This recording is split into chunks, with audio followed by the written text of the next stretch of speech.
the Houston Rockets as well. We expect this team to be active this offseason. Of course, they are undergoing a playoff series right now against the Golden State Warriors. But the Rockets could go out and make a run for LeBron. We'll see what happens there. But in terms of overall expectations of this team in the offseason, Harris, what do you make of the Rockets? Well, with the Rockets, it kind of comes down to what are they going to do with the free agents on the team like Chris Paul and Clint Capela, and what are they going to be able to do in terms of targeting LeBron James? Now, he's been one of their obviously one of their targets. There are no new rumors at this time between LeBron James and the Houston Rockets. There isn't anything that's gone on as of right now between the two. And they are both currently in the playoffs. So there isn't a ton going on between the two right now, but a lot of it has to do with Chris Paul and what they do with their available cap space. All right, so rumor number one in terms of the Houston Rockets, Iggy almost became one. What do you think of that? Yes, he did. And this was one of their free agent targets this past offseason, but obviously he stayed with the Warriors. We're only going to give this one 2 heads because they actually asked Steve Kerr about this the other day. He just had a great quote.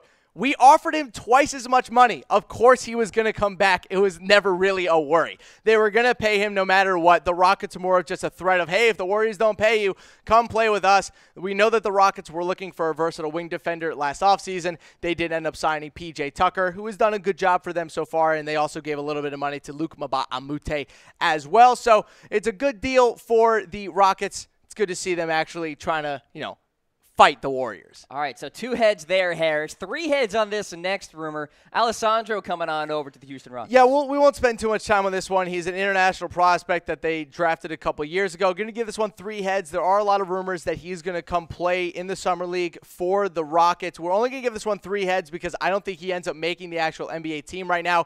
He was picked number 53 overall by Minnesota, and then his draft rights were traded. He won the Greek Cup this year, which was great. He played some good basketball, but overall, I don't think he's going to make an impact in the NBA.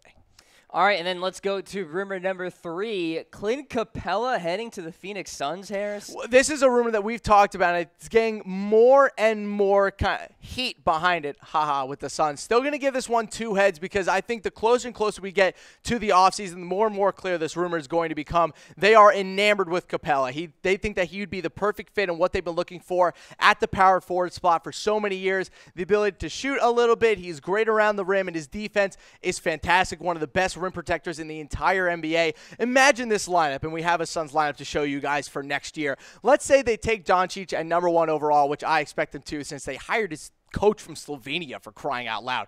Doncic at the 1, Booker at the 2, Josh Jackson at the 3, Capela at the 4, and then Tyson Chandler at the 5, plus maybe a late-round pick to add at center to get a young option there. With a decent bench as well, TJ Warren is your 6th man. That's a good team. I don't know if it's a playoff team, but that's a good team. It's at least going to get you out of the cellar of the Western Conference. I think Capela would be a really good fit for the Suns in general, but we'll see, because Houston still might want to match any deal that comes in if they can't bring in LeBron. Let us know about Clint Capela. Will he be a Rocket next season? Hit us up in the comments section on Facebook Live as well as YouTube.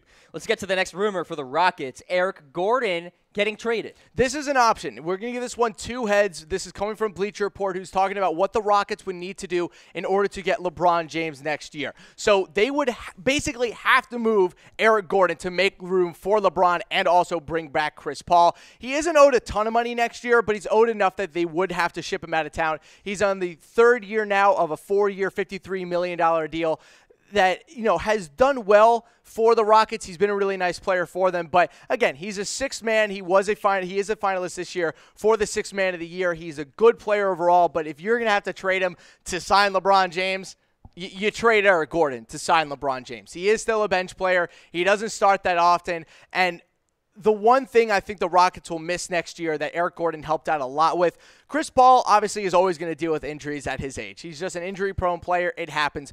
Gordon filled in very, very well for him when Chris Paul went down, standing next to James Harden. So they're going to lose that, but obviously you gain LeBron James. Alrighty, let's get to rumor number 5 here. Gerald Green almost retired. He did, and thank God for the Rockets that he didn't. We're going to give this one 3 heads. He did almost retire. This is coming from Gerald Green. He said, quote, "I was honestly contemplating retirement." He was released by the Bucks in training camp.